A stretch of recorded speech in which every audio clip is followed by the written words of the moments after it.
करके प्रकट भये। बोले मैया हम तो शंख चक्र गदा पद्म इसलिए लेके आए, एक मामा कंस जन्म लेते ही मार देता है, इसका वध कर देंगे। देवकी मैया बोली वध तो ठाकुर जी आप चाहो तो कंस का जन्म ही ना हो, वध तो बहुत दूर की बात है, ये सब आपकी लीला है। कृपा करके एक मां को जो सुख होता है बालक को जन्म देने में, वो सुख मुझे प्रदान करो। मां का सबसे बड़ा सुख क्या है?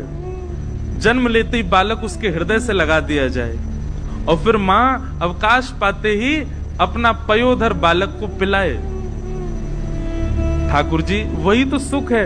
मेरे 7 बालकों को कंस ने मार दिया, 6 बालक मार दिए, 7वें का जन्म ही नहीं हुआ।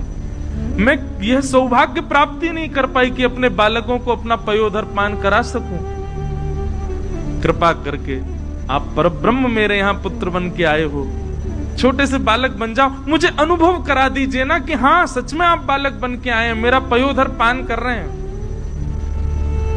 ठाकुर जी बोले मैया 2 भुजा अंतर ध्यान कर देंगे, लत्ता कपड़ा सब उतार देंगे, बालक बन जाएंगे, लेकिन फिर याद रहे लीला करने के लिए फिर हमको समय चाहिए। 11 वर्ष 56 दिन के लिए हमको ब्रज भेजना, लीला करके बढ़िया माखन मिश्री खा के गोप ग्वालों के संग आनंद करके फिर आएंगे।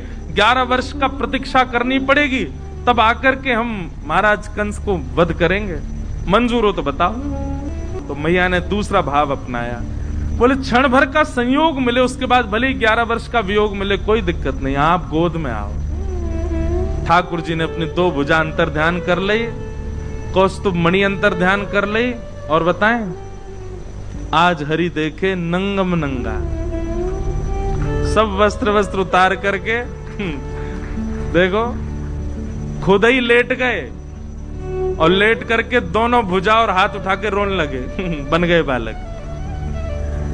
देव की मैया ने अब जन्म लेकर के और अब तक का जो बीच का जितना भी भाव था, ठाकुर जी ने अपनी माया से सब अंतर ध्यान कर दिया। मैया को याद ही नहीं है, मैया को लगा अभी अभी बालक प्रकट हुआ है, तुरंत अपनी गोद में लेकर के अपने पयोधर का पान कराया।